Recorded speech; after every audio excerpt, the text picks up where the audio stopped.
With Lu Peng's newfound status, he grows increasingly arrogant, living lavishly, harassing Su Mu at the courtesan house, and disrespecting the eldest princess. Enraged, Su Mu beats him. Su Ziying, lurking in a dark alley, slits Lu Peng's throat as he returns injured. Learning of Lu Peng's murder, Chen Qianqian is puzzled. Though the plot has shifted, some events align with the original. In the novel's ending, Han Shua and Chen Chuchu's battle is inevitable, whereby Ji dies saving him, and Han Shua, unable to resist Chen Chuchu, dies by her hand. Recalling the current stage, Chen Qianqian deduces Linshi, seeking revenge for Chen Chuchu, planted a fake weapon on Lu Peng to frame Han Shua. Before Linshi can act, Chen Qianqian raids her mansion, ignoring explanations and uncovering key evidence. Despite her bond with Linshi, Chen Chuchu, fearing implication, sacrifices her, publicly urging Chen Qianqian to execute Linshi. Knowing Linshi's death sentence in the original plot, Chen Qianqian refuses, clashing with Chen Chuchu. To protect Linshi, she visits her in prison, where they bicker due to their clashing personalities. Chen Qianqian orders Linshi's exile to Xuanhu City,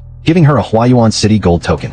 On the escort route, Linshi, upset, learns Chen Qianqian instructed the guards to care for her. Stunned, she's ambushed by black-clad assassins who kill the guards. Linshi fights back, unmasking one as Chen Chuchu's death warrior. Distracted, she's shot by an arrow and falls into a river, her fate unknown. The eldest princess frequently visits the courtesan house to see Su Mu, who initially avoids her. Persistent, she returns his jade pendant, declaring she'll keep choosing performers as husbands if he stays. Su Mu relents. Handling city affairs for the owner, Chen Qianqian faces piles of reports. Han Shua, aware Xuanhu City spies remain, orders their withdrawal, touching Chen Qianqian. She asks if he'll stay in Huayuan City forever.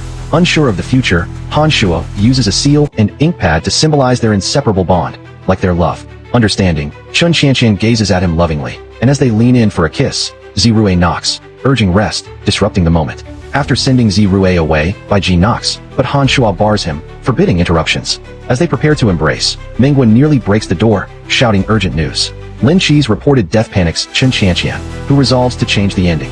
To prevent Han Shua's death, she sends him to persuade Su Mu to reconcile, then seeks Pei Heng's help. The eldest princess, hearing Su Mu is missing, fears he'll meet Lu Peng's fate and posts his portrait citywide. Han Shua feels guilty over Su Mu's disappearance, but Chen Qianqian shifts focus, asking for command of the shadow guard he brought from Xuanhu City. Bai Ji objects, but Han Shua hands over the token without hesitation. Overwhelmed by his trust, Chen Qianqian calls him husband. Su Mu's disappearance sparks widespread speculation. Only Han Shua's footprints are found at the scene, and with other performers' testimonies, he, as the last to see Su Mu, becomes the prime suspect. Chen Qianqian signals the judicial officer to detain Han Shua temporarily. At the scene, she finds a shadow guard token, and Han Shua realizes Chen Qianqian orchestrated everything. Drugged tea, prepared by the judicial officer, causes Han Shua to collapse.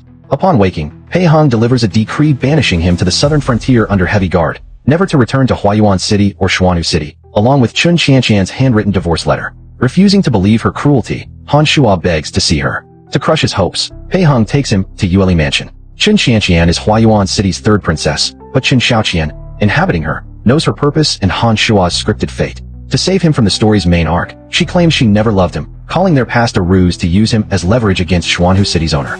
Han Shua spots the seal on her desk, a keepsake he gave her, clinging to hope that she's hiding her true feelings.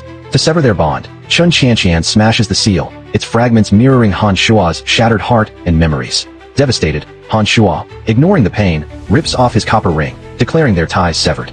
As his forlorn figure recedes, Zirue, pitying him, questions why Chen Qianqian and Pei Heng framed Han Shua, but she remains silent. That day, as Han Shua leaves Huayuan City, Chen Qianqian sits alone under a tree, sobbing in the rain, with Pei Heng quietly holding an umbrella beside her.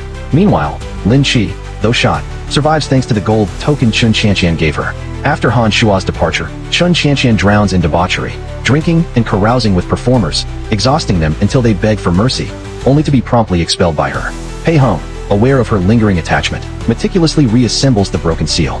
Su Mu bids farewell to the eldest princess, falsely claiming he doesn't love her and wishing her a good match. As he turns to leave, the eldest princess reaches for him and miraculously stands, but he doesn't look back. At the bedside, Chen Qianqian recounts recent events to the city owner, who unexpectedly awakens and can eat. The city owner, upset that Chen Qianqian drove Han Shua away, reveals Lu Peng was present during her argument with Chen Chuchu, leading Chen Qianqian to suspect Chen Chuchu's role in Lu Peng's suspicious death. Skilled in tracking, Su Ziying helps Chen Chuchu intercept Han Shua's prison caravan and recruit him. Blinded by vengeance, Han Shua agrees, ostensibly for Blackwater ore, but truly to seize Huayuan City despite Chen Qianqian. That night, Han Shua and Chen Chuchu lead a team to assassinate the guards and infiltrate the city. If you love the story, subscribe for the next episode.